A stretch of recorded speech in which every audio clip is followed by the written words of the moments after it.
So every other Sunday, I like to update you guys with what I believe to be the top 10 must-have cards in Madden 24 at the current moment. In this list, I think there are 8 new cards on this one since the last time we updated you guys with this video, and it's completely different, man. We have a lot of new wide receivers, corners. We even have a couple upgrades on the offense and defensive line in the game right now. I have to update this one for you guys, but if you guys enjoy top 10s, we do gameplays as well on every new card. Make sure you hit that like and hit that subscribe. We are so close to 35,000 subscribers, but other than that, let's get right into number 10.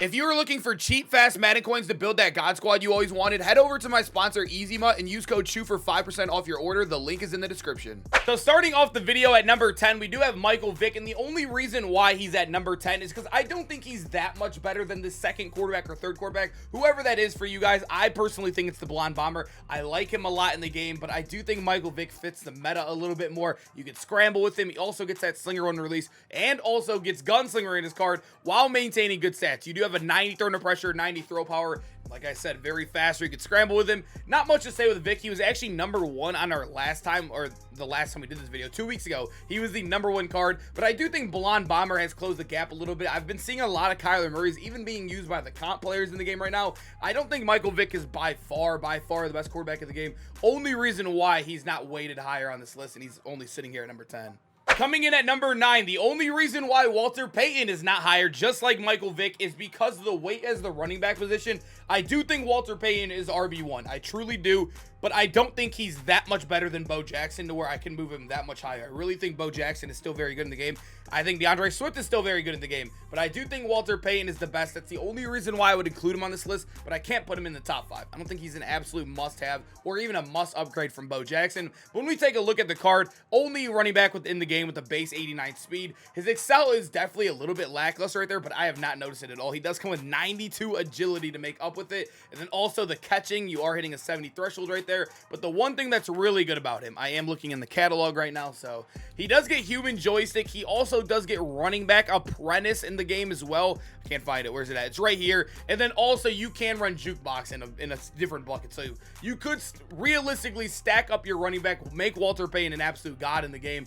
He already kind of is, getting that fast juke move, man. It's good seeing a new running back, but you know what's crazy is when you look at him in game, he literally looks exactly like Bo. Same number, same white elbow pads, just a little bit better. Moving to our number 8, we do have Cromartie, and this guy has been an absolute unit for my team. I will say there is another corner on this list, so I don't have him ranked as the best corner as I did in the last time we did this video, but he is still amazing. You need multiple corners in the field regardless. He has 88 base speed, so there are guys a little bit faster than mine. I know Trey Brown in the game is an 89 base speed, but Cromartie still sitting at 6'2". You're going to come with an amazing card in general. You have 90-man coverage. Also, when you come at the press, 88 press right now in the game on a big body corner.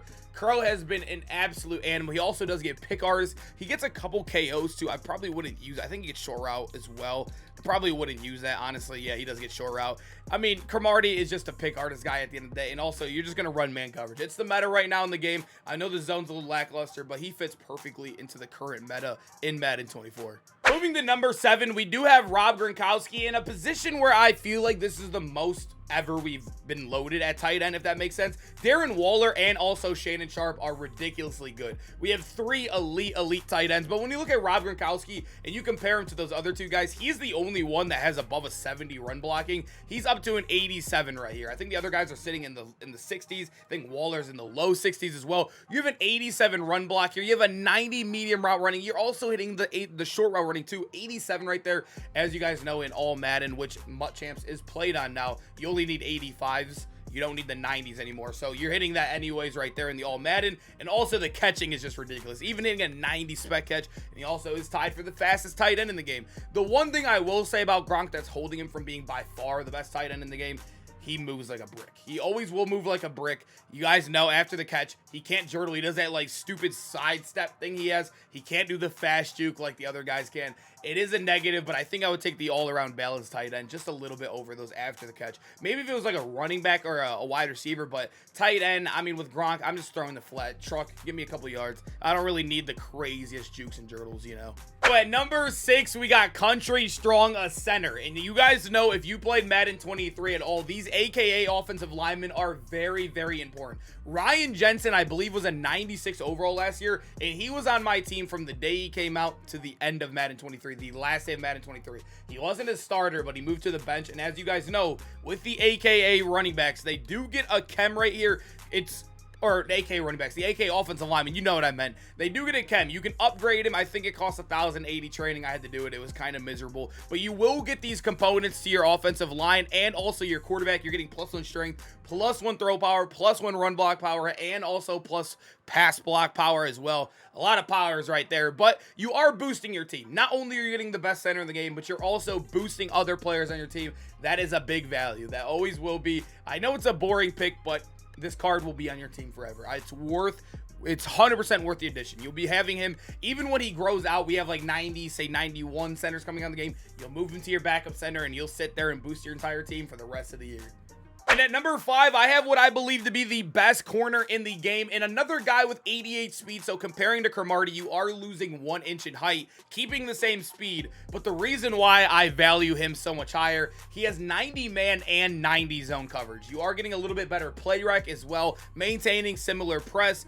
Charles Woodson's an absolute elite card in the game. You can play him at safety, which I have been doing. You can also play him at corner. His press is good enough to play there. The reason why I have him at safety is because even if I'm running man, if I want to put him in a zone coverage or whatnot, he's still going to be perfect there with that 90. No other card in the game besides Patrick Peterson, who's 86 speed. I can't have an 86 speed player in this list. Gets also 90 man and 90 zone. So Charles Woodson's basically in a league of his own right now, getting a maxed out card statistically while also getting those 2 thresholds. Yeah, Charles Woodson's definitely elite here, boys. Number 4, we have the card that came out the same exact day as Charles Woodson. We have the big body wide receiver in Calvin Johnson. I will say, I think Mike Evans is the 3rd best wide receiver in the game. When you look at him, they are the same exact height, same exact speed, but Calvin does have a little bit better stats on it across the board. But looking at Calvin, you are getting 88 plus in all your route running, and 2 of them are in the 90s. 90 medium, 91 deep. He's ridiculous. And then also the catching, you're even getting a 90 right there. And then also 6'5", 236 pounds. You're getting a huge body receiver. Not only is he going to ag on people, he's going to break a lot of tackles. I will say he kind of feels like a tight end. And weirdly enough, he also does get the good juke move. So he is absolutely elite in that factor as well. I'm not going to lie, guys. I think Calvin needs to be on your team right now. Even if you buy him, like, well, today he was pretty cheap because of the legend packs, and we went up to 89s. But even if you buy him, like, in the next week or two, this card will still last you a while just off of height alone. At number 3, is this the first, like, really good Troy Polamalu card of all time? Like, we've had good Troy P cards, solid Troy P cards, but as you guys know, statistically, or no, not statistically, when it comes to height, he always does obviously fall out of the meta. But this year, I will say, I feel like height on the defensive side of the ball isn't really as big of a need as it used to be. And also, they gave him man coverage this year. That's another spot where they always kind of cheat him at. They gave him 90 man coverage. So like we were talking about with Woodson, you are getting 90 man right there, 91 zone. You're getting obviously a great hitting safety in the game too, 88 hit power. You're getting 89 speed, so you're getting a +1 speed on all those guys we've showed you before. But also, Troy is the first card in the game with Acrobat. As you guys know, he does hit it 92 jumping. If you take a look over here, he does have 92 jumping. If we can find it, it's somewhere. Yeah, you can see it. It's right there in the general under his height. 92 jumping, boys. Yeah, Troy Polamalu, Acrobat. You can get pick arts, whatever you want to run on him. He is a great hybrid card. You could use him in 3-5 wide blitzing. You can use him up top. You can use him in the box as a user. You can use him at corner. He's a true hybrid, just like his card says. They finally made Troy Polamalu how he should play, man. I have to pick up this card. I actually just got home from a wedding. I'm recording this at Saturday night. Haven't got to use him yet. I got the Walter Payton gameplay done. Had to go drive to the wedding. Didn't get to use Troy P, but I am so excited to pick him up. And at number 2, we have Isaiah Simmons, an absolute demon, the best user in Madden right now, currently in the game. 88 speed. Although he's a little bit slower, just 1 speed slower, you are getting a 6'4" user. Yeah. So that's why I think Tony, why did I say Tony? Troy P is a guy you kind of want to like fluctuate in the box, or if you want to use, like, let the computer use him, that makes sense. He wants to be your hybrid, your gadget card, while Simmons is the guy you want to be, right? A 6'4" guy. If you could put your guy in the right spot, you can make some bailout interceptions with just the height alone. You're also getting a really good card if you want to play him up top too, with 85 man, 87 zone. But like I said, I think user, you got to have him there. 89 power, really tall, really, really fast as well. I think he has decent block shed. Nah, not really. 63, but I think they toned that down all the way this year anyways. But Simmons definitely has to be on your field right now, boys. This card is elite.